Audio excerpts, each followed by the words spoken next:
ज्याप्रमाणे कॅशकांडचा धमाका पाहायला मिळतोय विधान भवनामध्ये किंवा अंबादास दानवेंनी जी पोस्ट केली आहे त्याच्यावरती आपली प्रतिक्रिया काय?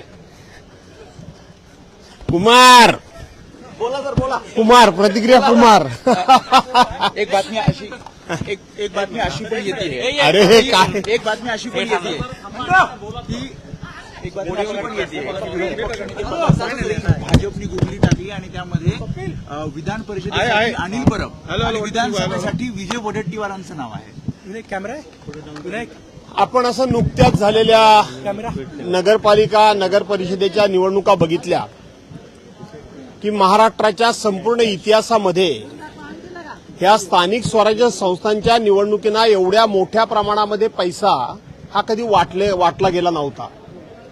सत्ताधारी पक्षाच्याच लोकांनी सत्ताधारी पक्षाच्याच एकमेका पक्षाच्या नेत्यांच्याकडे कसे पैसे आले होते त्याचं संपूर्ण महाराष्ट्रामध्ये त्यांनी व्हिडिओ दर्शन केलं. आपण पाहिलं असेल की एक मंत्री कॉटवर हातामध्ये शिगाड घेऊन बसलेत, टॉवेलवर आहेत, बाजूला बॅगा उघड्या पडल्यात, त्याही आपण बघितल्या. काही मंत्री हेलिकॉप्टरमधून पैशाच्या बॅगा ढकलत नेत आहेत पण कपड्याच्या बॅगा होत्या असं सांगितलं, तेही आपण बघितलं. आणि आता सत्ताधारी पक्षातलेच एक आमदार त्या ठिकाणी व्हिडिओ गेममध्ये पैशाच्या बॅगाच्या बॅगा आणि नोटाच्या नोटा तिथे ठेवून ते खेळताना दिसत आहेत.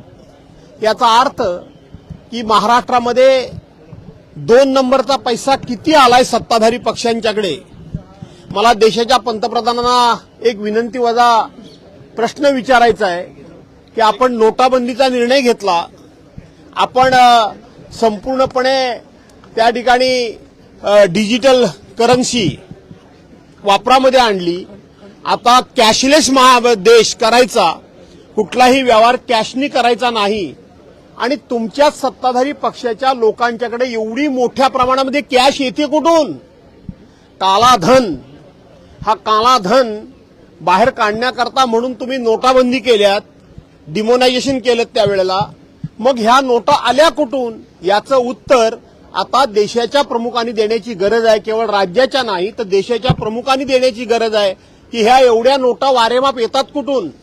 आणि म्हणून ज्या वेळेला काळा पैसा बाहेर काढण्याकरता म्हणून आम्ही 1000च्या 2000 रुपयाच्या नोटा बंद केल्या म्हणून सांगितल्या, त्याच वेळेला देशामध्ये काही लोकांना संशय आला होता की 1000-2000 रुपयाच्या नोटा बंद करण्याचं नाटक केलं जाईल आणि प्रत्यक्षपणे या देशामध्ये प्रचंड प्रमाणामध्ये हा पैसा हा बाहेर येईल आणि तो आता यायला लागलेला आहे. गुलाबराव पाटील यांनी म्हटलं होतं की नगरविकास खात्यामध्ये माल आहे, त्याच्यानंतर हा कॅशकांड घोटाळा अंबादास दानवेंनी ट्विट करत पोस्ट केलेला आहे.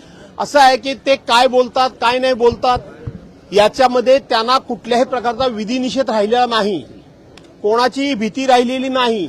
सामाजिक बांधिलकी आणि समाजाचं एक प्रकारचं जे बंधन असतं नैतिकतेचं, ते नैतिकतेचं पूर्णपणे अधप्पन झालेलं हे सरकार आहे. आणि म्हणून अशा प्रकारची वक्तव्य सातत्यानं सरकारी पक्षाकडून येत असतात. मांडला जाणार कारण अशा प्रकारे सत्ताधारी आमदार पैशांसोबत त्याचा व्हिडिओ समोर येतो. आमदार अशा प्रकारचा सभागृहामध्ये विषय मांडण्यापूर्वी राज्याच्या मुख्यमंत्र्यांनी त्यांना क्लीन चिट दिलेली आहे की नाही माहिती घेतलीत का? कारण असे विषय चर्चेला येण्यापूर्वी राज्याचे मुख्यमंत्री प्रत्येकाला क्लीन चिट देऊन मोकळे होतात, प्रत्येक गुन्हेगाराला पाठीशी घालण्याचं काम करतात, प्रत्येक अत्याचाराला त्या ठिकाणी कुठल्याही प्रकारे अत्याचार झालेला नाही असं म्हणून एक प्रकारे तपास यंत्रणेच्या तपासावर ते बंधनच घालतात. किंबहुना समोरच्या माणसाला ते पूर्णपणे क्लीन चिट देऊन तो तपास भरकटवायचा प्रयत्न करतात. त्यामुळे सभागृहामध्ये हे विषय काढणार परंतु काढून त्यातून फार काय हाताला लागेल असं नाही. संतोष देशमुख हत्या प्रकरणाला 1 वर्ष झालं, आणखी काही निर्घृण फोटो जे आहेत ते समोर आले. संतोष देशमुख हत्या प्रकरणाच्या संदर्भानं अजून म्हणावी तशी कारवाई झाली नाही. असं आहे की संतोष देशमुखांची हत्या ज्या निर्घृणपणे ज्या निर्दयपणे झाली त्याच वेळेला आम्ही सांगितलं होतं की हा सगळा तपासाचा फार्स केला जाईल. कारण सत्ताधारी पक्षाच्याच एका नेत्याच्या भोवती त्यावेळेला आरोपाची राळ उठली होती.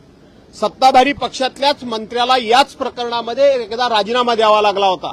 आणि ज्या वेळेला सत्ताधारी पक्षाच्या मंत्र्यांना राजीनामा देऊन त्यांच्या भोवती संशयाचं धुकं आणि संशय निर्माण झाला होता, त्याच दिवशी संतोष देशमुखांना न्याय मिळणार नाही, नैसर्गिक न्याय होणार नाही, सत्तेच्या दबावाखाली जे खुनी आहेत ते सुटतील, हे आम्ही तेव्हाच सांगितलं होतं. आणि म्हणून अजून कृष्णा आंधळे नावाचा आरोपी सुद्धा सापडलेला नाही.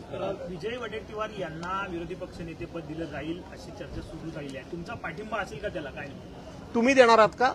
तुमच्या हातात आहे का? चर्चा आहे. नाही, मग तुमच्या हातात असेल तुम्ही असेल तर सांगा. रोज नव्या बातम्या धन्यवाद. रोज चलो. रोज नव्या बातम्या येत आहेत अशा.